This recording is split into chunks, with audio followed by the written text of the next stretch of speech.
So we'll be expressing this number towards base 10.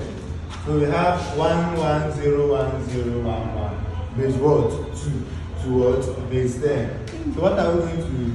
We write this value, this number 1101011 base 2.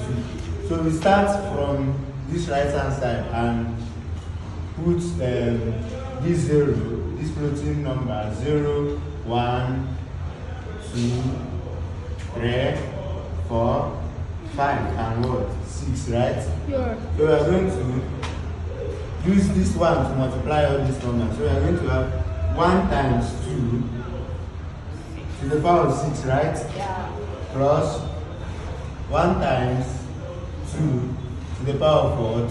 5. Plus 0 times, get me to this. 0 times what? 2 to the power of what? 4. Right? Now plus 0 times 2 to the power of what? 4. Plus 1 times 2 to the power of what? 3.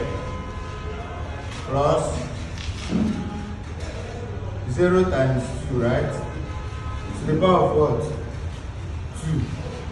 Plus 1 times 2 to the power of 1. Plus 1 times 2 to the power of 0. Are you there? Yeah. So what else are we going to do? We express this. 2 to the power of 6 is what? 64, right? Times 1 will give us 64, right? Yeah. Plus 2 to the power of 5 is what? 32. Times 1 will give us what? The same 32, right? Yeah. So 2 to the power of 4 will give us what? 16. Times 0 will give us what? 0. Plus 2 to the power of 3 will give us what? 8. Times 1 will give us what? 8, right?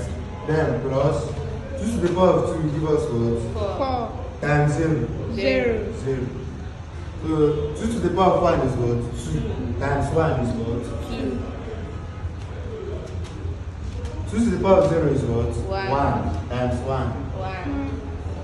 So we'll be having 64 plus 32 plus 8 plus 2 plus 1. So 64 plus 32 will give us 76, right? Yeah. 76. 96. 96 plus 3, which is 99, right? Yes. 91, 9. Base what?